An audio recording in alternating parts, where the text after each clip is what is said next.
Hi views, I'm your doctor Kola. మరి మీరందరూ కూడా కోరుకున్నట్టే one time registration date TGPSC నుంచి ఎక్స్టెండ్ కావడం జరిగింది. సో ఎక్స్టెండెడ్ డేట్ మార్చ్ 25 వరకు. అయితే ఏదైతే టీజీపీఎస్సీ నోటిఫికేషన్ ఇవ్వడం జరిగిందో 25 మార్చ్ అన్నది ఇచ్చిన యొక్క నోటిఫికేషన్లో క్లియర్గా మెన్షన్ చేయడం జరిగిందంటే మళ్ళీ వన్ టైం రిజిస్ట్రేషన్ డేట్ని ఎక్స్టెండ్ చేయరు అని చెప్పడం జరిగింది.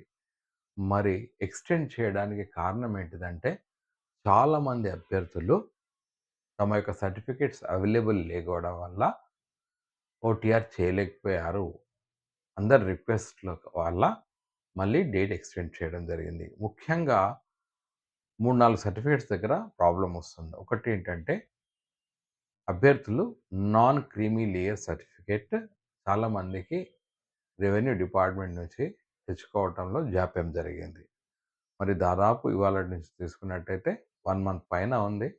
మరి అందరూ కూడా మీ యొక్క నాన్ క్రీమీ లేయర్ సర్టిఫికేట్‌ని అప్డేట్ చేసుకోండి. రెండోదొచ్చేసి మన మనం చూసుకున్నట్టయితే ఎస్సీ సంబంధించి క్యాస్ట్ సర్టిఫికేట్ సంబంధించి వర్గీకరణ జరగడం జరిగింది. గ్రూప్ 1, గ్రూప్ 2, గ్రూప్ 3 లాంటిది. అలాంటి అభ్యర్థులకు కూడా కొందరు తమ సర్టిఫికేట్స్‌ని తెచ్చుకోలేకపోయారు.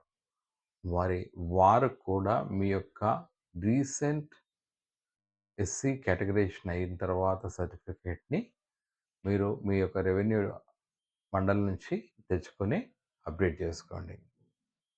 ఇదే కాకుండా మూడో అంశం ఏంటిదంటే మరి మీ బదులునే ఈడబ్ల్యూఎస్ రిజర్వేషన్ కూడా రావడం జరిగింది. చాలామంది అభ్యర్థులు ఈడబ్ల్యూఎస్ రిజర్వేషన్ సర్టిఫికేట్ కూడా అవైలబుల్ లేదు అని చెప్పడం జరిగింది.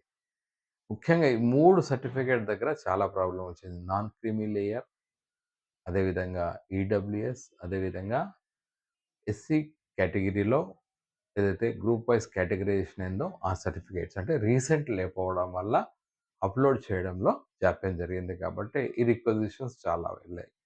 అదేవిధంగా చాలామంది అభ్యర్థులు మరి బోనాఫైడ్స్ కూడా సరైన విధంగా లేవు. అంటే వారు స్కూల్ నుంచి తీసుకున్న నుంచో కొన్నిసార్లు వాటిని అవైలబుల్ గల్లంతు కావడం జరిగింది.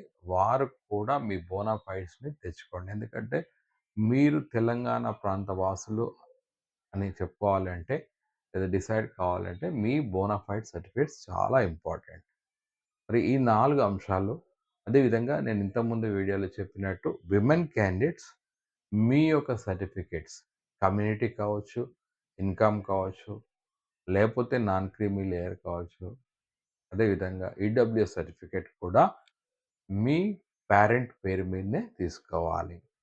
ప్రాబ్లం ఎక్కడొచ్చిందంటే చాలామంది అమ్మాయిలు తెలంగాణ ఆడపడుచులు మ్యారేజ్ అయిన తెల్లారే వారేం చేశారంటే వారి యొక్క ఆధార్ కార్డ్‌ని వారి యొక్క భర్త ఇంటి పేరు మీద చేసుకోవడం వల్ల మీ 10థ్ క్లాస్ మీరు 10థ్ క్లాస్ చదువుకున్నప్పుడు మీ ఇంటి పేరు ఏదైతే ఉందో ఆ ఇంటి పేరు ఆధార్ కార్డ్‌లో ఉండకపోవడం వల్ల మీరు ఈడబ్ల్యూఎస్ గానీ, నాన్ క్రీమీ లేయర్ తీసుకున్నప్పుడు ఇబ్బంది ఎదురవుతుంది. కాబట్టి దయచేసి మీ ఆధార్ కార్డ్ కూడా అప్డేట్ చేసుకోండి. తద్వారా మీ యొక్క నాన్ క్రీమీ లేయర్ సర్టిఫికేట్ కావచ్చు, ఈడబ్ల్యూఎస్ సర్టిఫికేట్‌లో ఎక్కడ కూడా విలంబన ఉండదు. కాబట్టి ఒక్కటి గుర్తుంచుకోవాలి ఏంటంటే ప్రతి ఒక్క అభ్యర్థి కూడా వాళ్ళ యొక్క సర్టిఫికేట్స్ వారి యొక్క తండ్రి పేరు మీదనే ఉంటాయి. సో ఇది గమనించి మీరందరూ కూడా మరి ప్రభుత్వం ఒక అవకాశం ఇచ్చింది.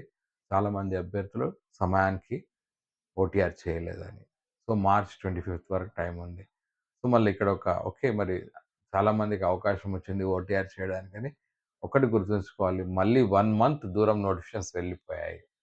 కాబట్టి మరి మార్చ్ 25 తర్వాత నోటిఫికేషన్స్ ఉంటాయి. ఎందుకంటే ఓటీఆర్ కంపల్సరీ. కాబట్టి ముందే చేసుకోండి. లాస్ట్ రోజు ట్రై చేయకండి. టెక్నికల్ ప్రాబ్లమ్స్ వస్తాయి. మంచి పర్ఫెక్ట్ కంప్యూటర్ ఆపరేటర్ దగ్గరనే చేయండి. ఫస్ట్ మీ సర్టిఫికేట్స్ అన్నీ కూడా ఫోటోస్ తీసుకొని సైజ్ ప్రకారం చేసుకోండి. రీసెంట్ ఫోటోగ్రాఫ్ పెట్టండి. తర్వాత అప్లోడ్ చేయండి. ఎక్కువ సమయం తీసుకుంటే ఏమవుతుందంటే మళ్ళీ బ్యాక్ వెళ్ళాల్సొస్తుంది. సో ఇవన్నీ గమనిస్తూ మీరందరూ కూడా మరి ప్రభుత్వం ఇచ్చిన సదవకాశాన్ని ఉపయోగించుకొని మార్చ్ 25 లోపల మీరు వన్ టైమ్ రిజిస్ట్రేషన్ చేసుకుంటారని ఆశిస్తూ సైనింగ్ ఆఫ్ డాక్టర్ కోలా.